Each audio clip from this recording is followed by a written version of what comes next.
When the HOA tried to control a man who wasn't even their member, they sent cops to his quiet lake cabin 5 times, hoping to scare him away. But he fought back with grit and determination, uncovering corruption, lies, and abuse of power, until a shocking courtroom twist turned everything around. The summer sun shimmered across the still waters of the lake, casting golden ripples that danced all the way to the weathered dock of my family's cabin, a place that had been mine for years, inherited from my grandfather, who built it with his bare hands in the 1960s. The cabin wasn't grand, not the sort of place one would see in glossy real estate magazines, but it was mine, full of memories, solitude, and peace. I had always come here for refuge, to escape the noise of city life and the demands of my career, and every time I pulled into the gravel driveway, breathing in the scent of pine and wood smoke, lingering from the old stone fireplace, I felt at home. But that peace shattered one bright Saturday morning when the sharp crunch of tires on gravel was followed by the flash of red and blue lights reflecting off the cabin's windows. 2 sheriff's deputies stepped out, their boots sinking into the soft earth, as they adjusted their belts and scanned the property like I was some sort of criminal. I walked out onto the porch, mug of coffee still steaming in my hand, confusion written all over my face. "Morning, officers. Can I help you?" I asked, trying to keep my tone neutral. The older of the two, a broad-shouldered man with a sunburnt face, frowned as he pulled a folded piece of paper from his pocket. "We've had a complaint from the HOA about unauthorized structures being built on this property, sir. We need to take a look around." For a second, I thought I misheard him. HOA. My eyebrows knitted together as I shook my head. "There's no HOA here. This cabin predates all that. I'm not a member, never signed anything. You must be mistaken." But the younger deputy, eager and stiff, chimed in. "We still have to investigate, sir. Please cooperate." That was the first time I realized I wasn't just dealing with a mix-up, I was dealing with something far more sinister. I let them walk around, knowing there was nothing to find. My cabin was as it had always been, the original deck, the same dock grandfather built, and the woods behind it untouched except for a path I cleared for hiking. They left after 20 minutes, muttering about filing their report, and I thought that was the end of it. But it was only the beginning. The second time came just 3 days later. This time I was grilling fish by the lakeshore when I heard the now familiar tires crunching on gravel and saw the same red and blue, lights flickering between the trees. I sighed heavily, spatula still in hand, as the same 2 deputies emerged from their cruiser. "Afternoon," I said with forced calm. "What now?" The older one cleared his throat, clearly uncomfortable. "Noise complaint from the HOA. Says you've been blasting music past quiet hours." I stared at him in disbelief before pointing at the small Bluetooth speaker sitting on the table, barely audible over the sounds of cicadas. "You've got to be kidding me. That thing's quieter than the frogs out here." He shifted awkwardly, as if he knew it was nonsense but couldn't admit it. The younger one scribbled in his notebook, eyes darting between me and the water like he expected me to confess to something. "We still have to file it," he said curtly. "Just keep it down, okay?" That was when irritation began to harden into anger.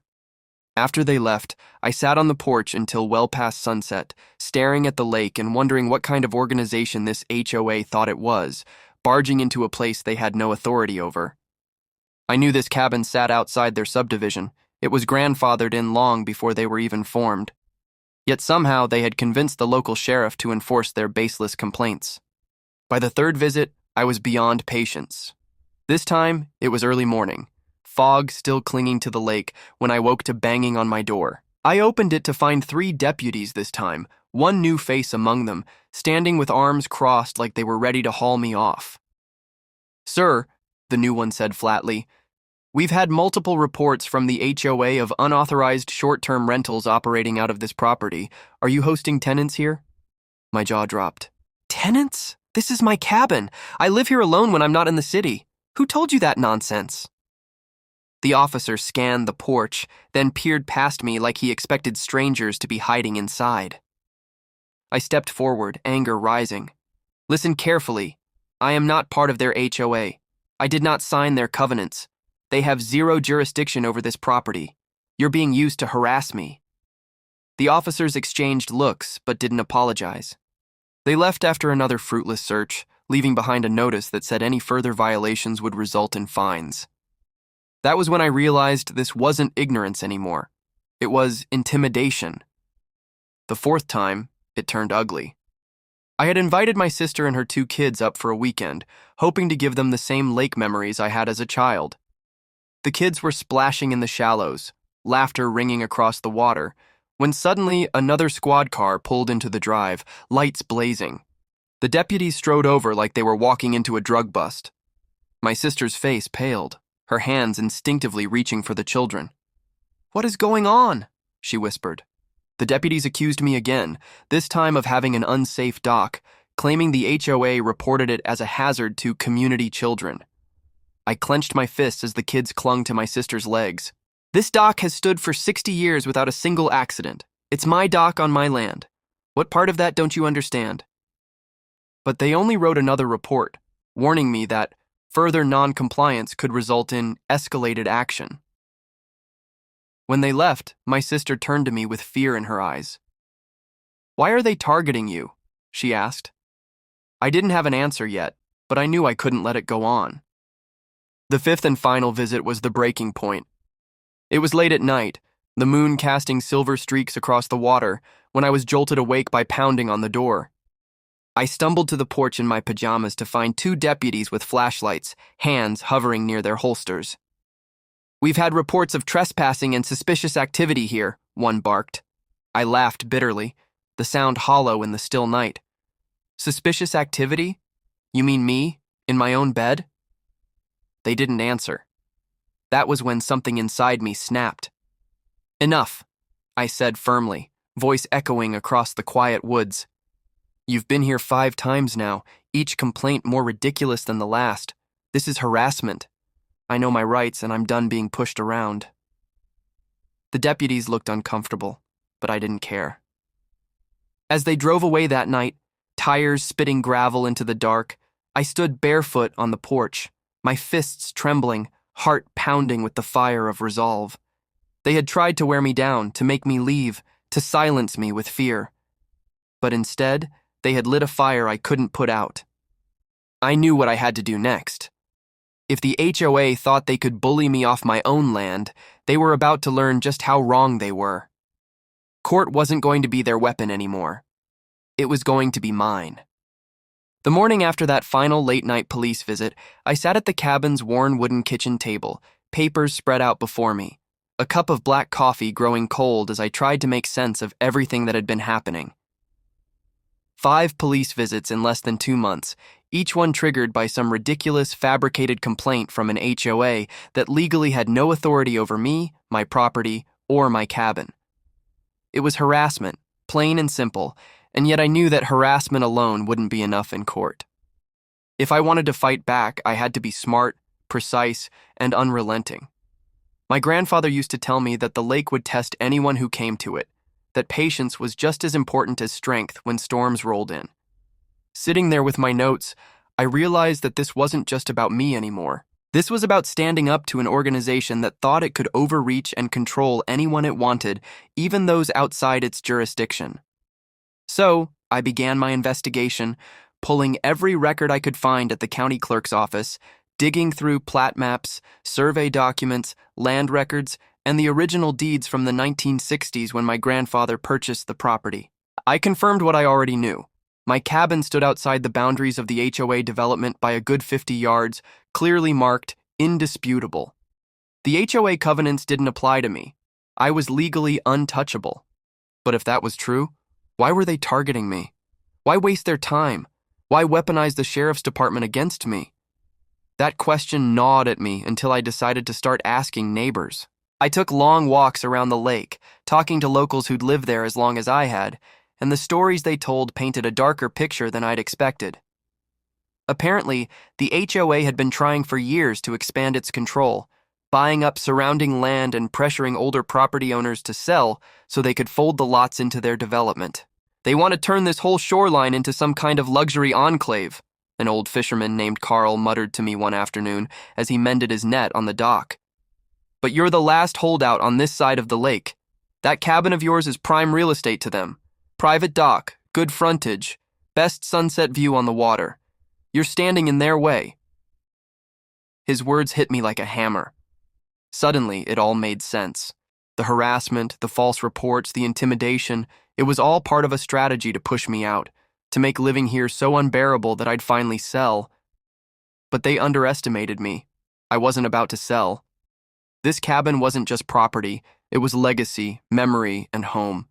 If they wanted a fight, they were going to get one. Over the next few weeks, I started documenting everything meticulously. I kept a journal with dates, times, and descriptions of each police visit.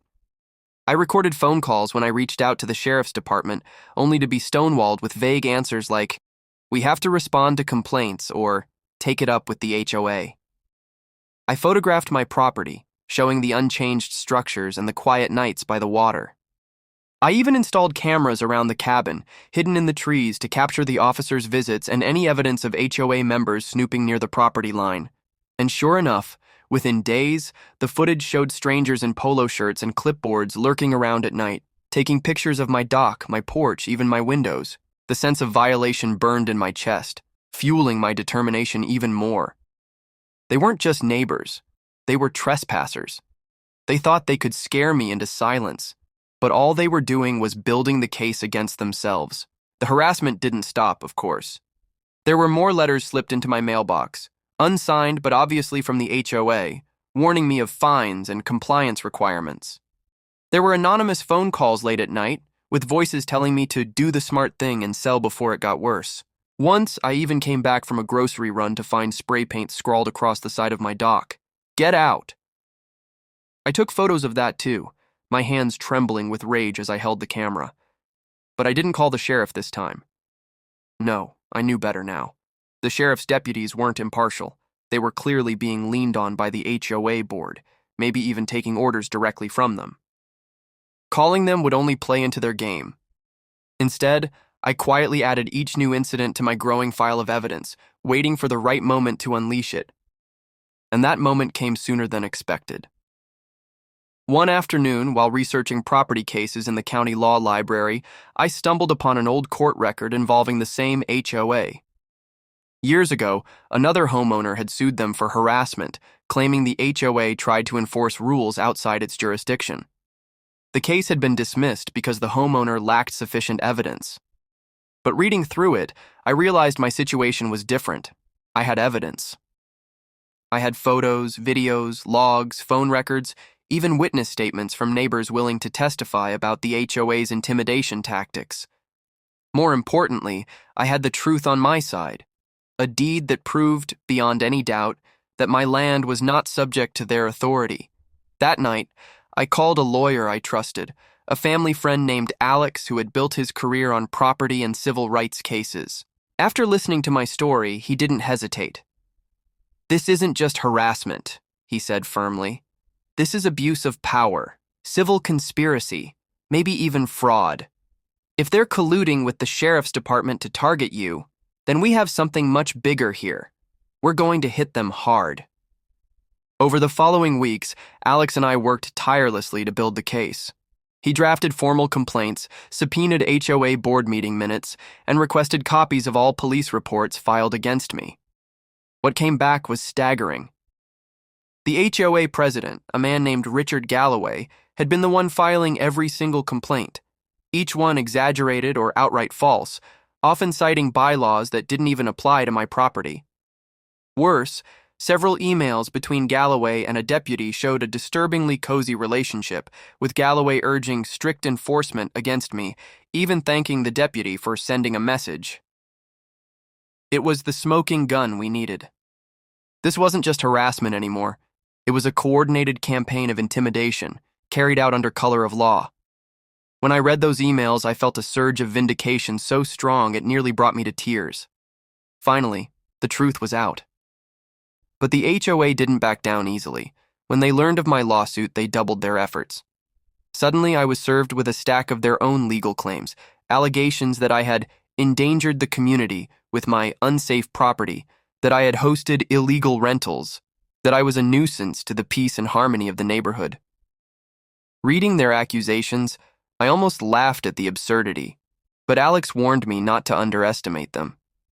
They're trying to bury you in paperwork, force you to settle, or wear you down until you quit," he explained. "This is their playbook, but we're not quitting." His confidence steadied me, and together, we prepared for the storm ahead. As the court date drew closer, the tension around the lake grew unbearable. Neighbors whispered when I walked by, some offering words of support, others glaring at me with thinly veiled hostility. HOA members drove past the cabin slowly, their SUVs lingering at the end of my driveway like predators circling prey. The sheriff's deputies no longer came by, but I knew they were still watching, waiting for any excuse to show up again. At night, I lay awake listening to the water lap against the dock, my mind racing with anticipation and fear. But beneath the anxiety was a growing strength, a fire I hadn't felt in years. They had tried to break me, but instead, they had given me purpose. And when the day finally came to step into that courtroom, I walked in not as a victim, but as a man ready to fight, not just for myself, but for every homeowner who had ever been bullied, intimidated, or silenced by people drunk on power. The battle was about to begin, and I was ready.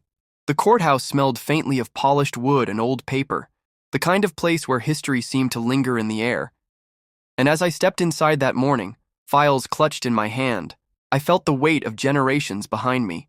My grandfather, who built the cabin with sweat and grit, my parents who had fought to keep it, and even my own younger self who once ran barefoot across its dock, never imagining it would someday become the center of a war. The courtroom was packed. Word of the lawsuit had spread around the lake community, and residents on both sides of the conflict came to watch. On one side sat HOA board members in suits too expensive for a small town, their faces tight with arrogance, led by their president Richard Galloway, who smirked at me as though this was already a done deal. Behind him, a few of the HOA loyalists whispered and sneered, already convinced I would lose. But sprinkled throughout the gallery were also neighbors who had grown tired of the bullying, ordinary folks who gave me small nods of encouragement when our eyes met. My lawyer, Alex, stood tall beside me, radiating the kind of calm confidence that only comes from knowing you have the truth on your side. As the judge entered, the room hushed, and I braced myself for a fight that would decide not just the fate of my cabin, but also whether an overreaching HOA could bend the law to its will. The HOA's attorney went first, painting me as a reckless landowner who endangered the peaceful character of the lake with my supposed violations. He waved around photographs, blurry, grainy shots of my dock, my porch, even my grill, claiming they were proof of noncompliance. He read aloud fabricated complaints about late-night parties, unsafe structures, and illegal rentals, each more ridiculous than the last. Every word was meant to tarnish my name, to paint me as a menace rather than a man defending his home. At first, I felt a flash of fear, wondering if the judge might be swayed by the polished delivery. But then Alex rose, calm and deliberate, and began dismantling their case piece by piece. He held up my deed, stamped and signed from the 1960s, proving that my property was outside the HOA's jurisdiction. He showed the survey maps that drew a clear line between my cabin and their subdivision. Then he presented the photographs and videos we had collected, showing not noise or chaos, but quiet evenings by the water, my niece and nephew playing by the shore, and the untouched condition of my property. He played the recordings of my phone calls with the sheriff's department, where deputies admitted they were responding only to HOA complaints. And finally, with a flourish that drew murmurs from the gallery, he submitted into evidence the damning emails between Galloway and the deputies, revealing a collusion so blatant it silenced even the smug faces of the board. As the emails were read aloud, the courtroom shifted. The judge's brow furrowed, the gallery leaned forward, and even the deputies who had been present during the harassment avoided meeting my eyes. The messages were clear. Galloway had orchestrated the entire campaign, instructing deputies to send a message and thanking them for making enforcement visible. It wasn't law enforcement, it was harassment under color of authority, and everyone in that room knew it. I watched Galloway's smug expression falter, his lips tightening as Alex continued, driving home the point that this wasn't just about me, but about abuse of power, about an HOA that thought it could expand its reach through intimidation and lies. My client is not and never has been a member of this HOA, Alex said firmly, his voice echoing through the chamber. They have no authority over him, yet they weaponized the sheriff's office to harass him repeatedly. This is not compliance, it is conspiracy, and it is unlawful. When my turn came to testify, I stood tall, my hand steady on the railing as I told my story. I described the 5 police visits, each more absurd than the last. The trespassing HOA members skulking around my property with clipboards, the spray-painted threats, the anonymous phone calls, the fear in my sister's eyes when her children watched armed deputies approach. I spoke not with anger, but with truth, letting the weight of the facts settle into every word. This cabin isn't just a building, I said, my voice catching only slightly. It's my family's history. It's the one place I've always felt safe. And they tried to take it from me with lies and intimidation. I won't let that stand. Not for me, and not for anyone else they think they can bully. When I finished, there was silence in the courtroom, the kind that says everyone has been moved, even if they won't admit it. The HOA's attorney tried to recover, but it was clear the tide had turned. The judge asked pointed questions about the emails, about the jurisdiction, about the sheriff's department's role, and each answer only dug the HOA deeper into the hole. Finally, after hours of arguments, the judge leaned back, removed his glasses, and delivered a ruling that felt like the crack of thunder over the lake. This court finds that the HOA acted outside its jurisdiction and engaged in harassment and abuse of process against the plaintiff, he declared, his voice firm. Furthermore, the evidence demonstrates a willful conspiracy to misuse law, enforcement resources for personal and organizational gain. Therefore, I rule in favor of the plaintiff, awarding damages for harassment, legal fees, and punitive damages to deter such behavior in the future. My breath caught in my chest as he named the figure. A settlement so large it made the HOA board members pale, numbers high enough to cover not only every dollar I'd spent on the case, but also years of future repairs, improvements, and peace of mind. I had won, not just legally but morally, publicly, definitively. The aftermath was swift and brutal for them. Within weeks, Galloway resigned in disgrace. His cozy relationship with the sheriff's deputies exposed in local papers. Several deputies were placed under investigation, their careers hanging by a thread for participating in the scheme. The HOA was hit not just with the judgment against me, but with a flood of new lawsuits from emboldened residents who had long suffered under their heavy-handed rule. Meetings turned chaotic, board members quit, and what had once been a powerful organization began to crumble under the weight of its own corruption. As for me, I returned to my cabin, to the stillness of the lake and the whisper of the pines, carrying not just relief but a deeper sense of vindication. The spray-painted words on my dock had long since been scrubbed away, but now I walked across it with a renewed sense of ownership, a pride that no harassment could tarnish. The neighbors who had once glared now nodded respectfully, some even stopping by to thank me for standing up when no one else dared. The cabin had always been a place of solitude, but now it was something more. It was a symbol of resistance, of victory, of what happens when one man refuses to bow to bullies. Late one evening, weeks after the case closed, I sat on the porch with Alex, sharing a beer as the sun dipped low, painting the lake in shades of fire and gold. "You know," he said, tipping his bottle toward me, "you didn't just win for yourself. You set a precedent. They'll think twice before pulling something like this again." I nodded, watching the last light fade across the water. "Good," I said simply, "because no one should have to fight this hard just to be left alone on their own land." We clinked bottles, and for the first time in months, I felt truly at peace. The storm had passed, the lake was calm again, and the cabin, my cabin, stood strong, as it always had, as it always would. And that's how one man stood his ground against an HOA that thought it could control everything, even land it didn't own.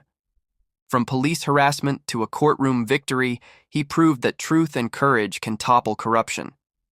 If you enjoyed this story, don't forget to like, subscribe, and stay tuned for more powerful tales on Hidden Compass Stories.